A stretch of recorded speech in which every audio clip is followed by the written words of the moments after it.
and we have some good news, which is basically they're trying to clear the water out. This is a game that I've seen. I think it's called curling. I've seen that game before. फिर आप कल देखो foam के through बेचारे worker सुखा रहे हैं, कुछ वाइपर लेके भाग रहे हैं और गिर रहे हैं, मजाक बन रहा है। आप आईसीसी का इवेंट करा रहे हैं 28-29 साल बाद और आप ग्राउंड में सिर्फ एक सुपर सोकर लेकर आए, आपने कवर्स ठीक नहीं डाले, कवर्स के नीचे से पानी लीक हुआ। ऐसी क्रिकेट खेलने का फायदा क्या है? इस क्रिकेट को बंद कर देना चाहिए मेरे हिसाब से। पूरा स्टेडियम न्यू बना दिया तो ड्रेनेज सिस्टम भी तो बना लेते ग्राउंड के अंदर, इसको भी छोड़ दो। हर्षा बोगले, माइकल वॉन और दीगर एक्स क्रिकेटर्स वो सारे तनकीद कर रहे हैं। लोग पीसीबी को काफ़ी लताड़ रहे हैं और ये पूछ रहे हैं कि वो जो 13 अरब लगाया था वो उस सारे के सारे का ईंटें, बजरी, सरिया, सीमेंट वो उसी में झोंक दिया है। एशिया कप जो कि हमें पता है सितंबर में होना है, उसके होस्ट हैं इंडिया और श्रीलंका, लेकिन अब कुछ ऐसे रूमर्स या खबरें जो भी आप कह लें वो सामने आ रहे हैं कि होस्टिंग जो है शायद इंडिया को नहीं दी जाएगी। पानी सुखाने के लिए तौलिया, भैंस की आंख पानी ना हो गया, पिंडा हो गया बंदे का, तौलिया फेंका जा रहा है ऊपर। एक तो ये है कि अगर इंडिया जैसे हमने किया वैसे इंडिया करता है तो इंडिया की प्रेपरेशन वैसी नहीं होगी, क्योंकि इंडिया में खेलेगा, फिर दुबई में जाएगा, फिर इंडिया में जाएगा, फिर दुबई में जाएगा। वो उन्होंने शहजादियों की तरह रखना है अपनी टीम को। एक तो जो रिजवान है वो सबको नमाज के लिए जमा करते हैं, इसी के लिए उन्होंने एक व्हाट्सएप ग्रुप भी बनाया है और कुछ होटल के हवाले से बात कर रहे थे। ये मैं बता दूं, बहैसियत मुसलमान नमाज हम सब पे फर्ज है और अगर कोई आपको नमाज की तलकीन कर रहा है तो ये एक बहुत अच्छी बात है। इनसे बाजमात नमाजें पढ़वा लो, लेकिन इनसे क्रिकेट ना खिलवाओ। ये क्रिकेट इनका काम नहीं है। बहुत अच्छी बात कर रहे हो, नमाज भी पढ़ा रहे हो और इस्लाम की तालीम भी दे रहे हो, लेकिन अगर आप रन 80 गेंदों पे 40 बना रहे हो तो भाई उसकी अब कोई जरूरत टीम में नहीं रह जाती। फिर आप वो काम बेहतर अच्छे अंदाज से करें, वही करें। नमस्कार दोस्तों, ना स्टेडियम रेडी, ना ग्राउंड रेडी, ना इनके प्लेयर्स रेडी। अरबों रुपए लगाकर भी ना तो पाकिस्तान चैंपियंस ट्रॉफी होस्ट कर पाया पूरी तरह और ना ही इनकी टीम 2 मैच से ज्यादा टिक पाई। कल ऑस्ट्रेलिया अफगानिस्तान के मैच में बरसात हो गई, जिस वजह से मैच पूरा नहीं हो पाया और ऑस्ट्रेलिया सेमीफाइनल्स में क्वालिफाई कर गया। लेकिन अगर पाकिस्तानियों ने अपना स्टेडियम में ड्रेनेज सिस्टम अच्छे से बनाया होता और ग्राउंड को अच्छे से कवर किया होता तो कल हो सकता था कि अफगानिस्तान और ऑस्ट्रेलिया का मैच वापस से स्टार्ट हो जाता और शायद अफगानिस्तान ये मैच जीत भी जाता। लेकिन पुअर मैनेजमेंट सिस्टम की वजह से कल अफगानिस्तान को आउट होना पड़ा और इसी वजह से एक वीडियो सोशल मीडिया में वायरल हो गई, जहां इनके क्लीनर्स फोम लेकर ग्राउंड से पानी बाहर निकाल रहे थे। इसी टॉपिक पर चलिए आगे पाकिस्तानी मीडिया का रिएक्शन देखते हैं। वीडियो को लाइक और चैनल को सब्सक्राइब कर लें। अच्छा नसीम भाई, जहाँ पे कप्तानी की बात होती है वहीं इमामुल हक ने भी एक स्टेटमेंट दिया। स्टेटमेंट थोड़ा मुझे समझ नहीं आया, आप जरा मुझे उस पर ज़्यादा अच्छा ब्रीफ करेंगे कि वो कह रहे हैं कि ये सब जो है ना कप्तानी के लिए लड़ रहे हैं और रिजवान को कप्तान बनाया है। उन्होंने कहा ये मेरे ख्याल से बेहतर है। उन्होंने रीज़न दिए कि एक तो जो रिजवान है वो सबको नमाज के लिए जमा करते हैं, इसी के लिए उन्होंने एक व्हाट्सएप ग्रुप भी बनाया है और कुछ होटल के हवाले से बात कर रहे थे। ये मैं बता दूं, बहैसियत मुसलमान नमाज हम सब पे फ़र्ज है और अगर कोई आपको नमाज की तलकीन कर रहा है तो ये एक बहुत अच्छी बात है और अल्लाह ताला सबको तौफीक दे। इसके लिए ग्रुप बनाया, ये भी अच्छी बात है। लेकिन क्या इस बेस के ऊपर कि भाई ठीक है नमाज की तलकीन कर रहे हैं, व्हाट्सएप ग्रुप बनाया, बहुत अच्छी बात है, मैं बार बार कह रहा हूँ बहैसियत मुसलमान बहुत अच्छी बात है, इस बेस के ऊपर कैप्टन बनाना चाहिए?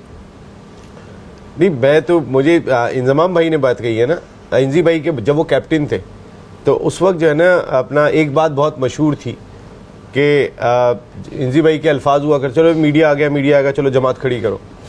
जब वो कप्तान थे, ये मैंने सुनी है लिटरली, मैं आपको अपने और ये लोगों ने उस वक्त के प्लेयर ने बताई हैं, किसी और ने नहीं बताई हैं और ये मीडिया में छपी हैं कि जो है वो जैसे मीडिया आ गया तो रिजवान जो है ना वो अल्लाह वाले होंगे, देखिए सबका अमल है, बहुत ही अच्छी बात है और वो अच्छी बातें करते हैं, लेकिन ये क्राइटेरिया नहीं हो सकता आपकी टीम में रुकने का। आप जो है वो अगर मिसाल के तौर पे बहुत अच्छी बात कर रहे हो, नमाज भी पढ़ा रहे हो और इस्लाम की तालीम भी दे रहे हो, लेकिन अगर आप रन 80 गेंदों पे 40 बना रहे हो तो भाई उसकी अब कोई ज़रूरत टीम में नहीं रह जाती। फिर आप वो काम बेहतर अच्छे अंदाज से करें, वही करें। मैं बिल्कुल, अगर आप यहाँ पे भी परफॉर्म कर रहे हो, क्योंकि देखिए ना हमें परफॉर्मर चाहिए। पाकिस्तान क्रिकेट टीम है, ये इस क्रिकेट टीम में जितने हमारे लोग होंगे, लेकिन इसके लिए तो सबका क्राइटेरिया खुला हुआ है। यहाँ तो दानिश कनेरिया भी खेला है, यहाँ तो अनिल दलपत भी खेला है। अगर उनका क्लियर हुआ करते थे तो वो खेला करते थे। जिसमें टैलेंट है, जो मॉडर्न डे क्रिकेट को मैच कर रहा है, उसको खेलना चाहिए। रिजवान बहुत अच्छे इंसान है, बहुत अल्लाह वाले इंसान है, लेकिन रिजवान की परफॉर्मेंस नहीं कह रही कि उनको कंटिन्यू किया जाए। बिल्कुल जी, और ये चीज़ मैंने इस वजह से भी क्लियर कर दी कि बहैसियत मुसलमान जितने भी हम सब हैं, हम सब पे नमाज फ़र्ज़ है, अल्लाह ताला ने फ़र्ज़ की है, और हर इंसान को चाहिए कि वो दूसरे को तलकीन दे, दावत दे इस्लाम की, बहुत अच्छी चीज़ है। लेकिन ये क्राइटेरिया, या तो उन्होंने अगर मजाक में ये बात कही है तो एक अलग मैटर हो सकता है, लेकिन जो स्टेटमेंट था उसको हमने कहा ज़रूर डिस्कस किया जाए। एशिया कप जो कि हमें पता है सितंबर में होना है, उसके होस्ट हैं इंडिया और श्रीलंका, लेकिन अब कुछ ऐसे रूमर्स या खबरें जो भी आप कह लें वो सामने आ रहे हैं कि होस्टिंग जो है शायद इंडिया को नहीं दी जाएगी, कोई न्यूट्रल वेन्यू सेलेक्ट किया जाएगा because of the relations we have with them. हो सकता है कि आप पूरा टूर्नामेंट शिफ्ट कर लें वहां से। अच्छा, मैं इसको पता है कैसे रीड कर रहा हूँ। 2 पॉइंट एजेंडा ऑफ इंडिया, ये मुझे ऐसा लग रहा है, हो सकता है मैं गलत हूँ, बट मेरी जो वो है जी। एक तो ये है कि अगर इंडिया जैसे हमने किया वैसे इंडिया करता है तो इंडिया की प्रेपरेशन वैसी नहीं होगी, क्योंकि इंडिया में खेलेगा, फिर दुबई में जाएगा, फिर इंडिया में जाएगा, फिर दुबई में जाएगा। वो उन्होंने शहजादियों की तरह रखना है अपनी टीम को, और प्रेपरेशन में ये है कि एक ही जगह पे डेरे लगाए जाएं, बाकी उधर से ही सारा कुछ किया जाए, तो बेस्ट प्रेपरेशन और बेस्ट अकोमोडेट किया जाए टीम को। पहला एजेंडा उनका ये है। और दूसरा एजेंडा ये है कि फिर बताने के लिए, चाहे वो उसमें पॉलिटिकल एंगल हो या जो भी है, पाकिस्तान के साथ जो जिस तरह की ट्रीटमेंट इनकी चल रही है जी, कि अगली दफ़ा अगर कोई टूर्नामेंट हो, एशिया कप या आईसीसी, तो पाकिस्तान में ना हो, इसको बाहर ही करा दिया जाए, तो हमारी क्रिकेट को भी बाहर निकाल दिया जाए। कल यहाँ पे वो क्या नाम था उसका, निखिल नाज जो बात कर रहा था कि पाकिस्तान को बहुत नुकसान हुआ, हम भी एग्री करते हैं कि पाकिस्तान में जब क्रिकेट नहीं होती, अपने स्टार्स को ग्राउंड में नहीं देखते, दुनिया के जो स्टार्स आते हैं उनको नहीं देखते, तो नुकसान पाकिस्तान को हुआ। तो उसमें एक एजेंडे में ये भी है, जो पॉलिटिकल स्टांस है उस पर वो फर्म है, इंडियन क्रिकेट बोर्ड के पीछे अगर इंडिया है जी, उस पे स्टांस पे फर्म है। और उसके आप आफ्टर इफेक्ट्स देख लीजिएगा कि पाकिस्तान में से अगर ये क्रिकेट निकल गई, मेगा इवेंट्स निकल गए, अब ये कितने अर्से के बाद, ये 29 ईयर्स के बाद हमने होस्ट किया। 29 ईयर्स के बाद, तो फिर ना कोई आईसीसी का होगा, ना चैंपियंस ट्रॉफी होगी, क्योंकि ये चीज़ें ऐसी चलनी है। और हर दफ़ा उसी ग्रुप में, पाकिस्तान के ग्रुप में इंडिया होगी, हर दफ़ा ऐसे ही करते हैं। उनको पता है थब्बी इधर से आनी है, मालवाल इधर से आना है, सारा कुछ इधर से ही होना है, तो वो एक करवू के एक ही मैच खेलना है हमारे साथ, और उसमें ऐसी उन्होंने प्रेपरेशन करनी है कि पूरा ग्राउंड भी नीला होगा, उससे पहले ही हाइप क्रिएट कर दी जाएगी, और मीडिया कैंपेन चलेगी, और हमारे इश्यूज़ के ऊपर बातें होंगी, और ख़ुद मज़े से तैयारी होकर एक मैच खेल के भाग के निकल जाएंगे। तो उस दिन जो मैंने कहा था कि इंडिया को चाहिए, अगर ऐसा है, पॉलिटिकल चीज़ों को साइड पे रख के, ये तो मैंने पॉइंट 2 बता दिए, 2 पॉइंट एजेंडा ऑफ इंडिया जो मैंने बता दिया।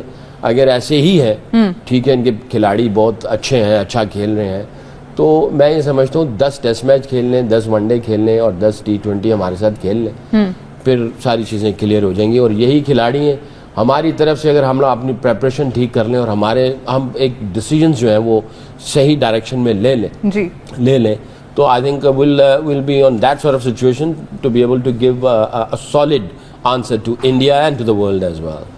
वॉश आउट हो गया इंडिया, कोई मसला नहीं, वॉश आउट हो गया। कल मैंने अपनी आंखों से देखा कजाफी स्टेडियम के अंदर, मैं मौजूद था। 20 से 25 मिनट की बारिश हुई है। इतनी कहीं और बारिश हो ना, वो जिसको कहते हैं ना, मैच दोबारा शुरू हो जाता है। 20 से 25 मिनट में उसकी जो इंटेंसिटी थी वो बड़ी ज्यादा थी, तेज बारिश थी, बट थी 20 से 25 मिनट की। घंटा लगाते, 1.5 घंटा लगाते, ग्राउंड क्लियर हो जाना चाहिए था। आपने पूरा न्यू स्टेडियम बनाया जो कि बहुत प्यारा है, हम तारीफ खुद से कर रहे हैं, मैं खुद तारीफ करता हूं, स्टेडियम बहुत प्यारा बनाया है। लेकिन जब आपने पूरा स्टेडियम न्यू बना दिया तो ड्रेनेज सिस्टम भी तो बना लेते ग्राउंड के अंदर। इसको भी छोड़ दो, हर्षा बोगले, माइकल वॉन और दीगर एक्स क्रिकेटर्स वो सारे तनकीद कर रहे हैं। वो कह रहे हैं अगर सेमीफाइनल फाइनल हो गया, वहां पे बारिश होगी तो वो कैसे होगा मैच। आप खुद सोचिए, हर्षा बोगले कहते हैं आधे घंटे की बारिश को सुखाने के लिए इनको 6 घंटे लगने हैं, जिस तरीके से कर रहे थे काम। माइकल वोन कहते हैं सिर्फ एक सुपर सॉपर चल रहा था। पीसीबी को सबसे पहले तो एटलीस्ट 2 और ये सुपर सोपर जो मशीन है वो लेकर आनी पड़नी है। इसके अलावा ट्रेंच बनाई है, उसको जिसको कहते हैं ना पानी निकालने की ट्रिक्स भी ढूंढनी चाहिए थी। फिर आप कल देखो फोम के थ्रू बेचारे वर्कर सुखा रहे हैं, कुछ वाइपर लेके भाग रहे हैं और गिर रहे हैं, मजाक बन रहा है। सबसे बड़ी चीज, अगर पूरी ग्राउंड के अंदर कवर बिछा दिए जाते, कवर लगा दिए जैसे श्रीलंका के अंदर लगते हैं, तो मैच आराम से शुरू हो जाना था। मैच की परवाह नहीं है, सेमीफाइनल फाइनल की परवाह है। अगर वो जाया हो गया तो कितना नुकसान होगा।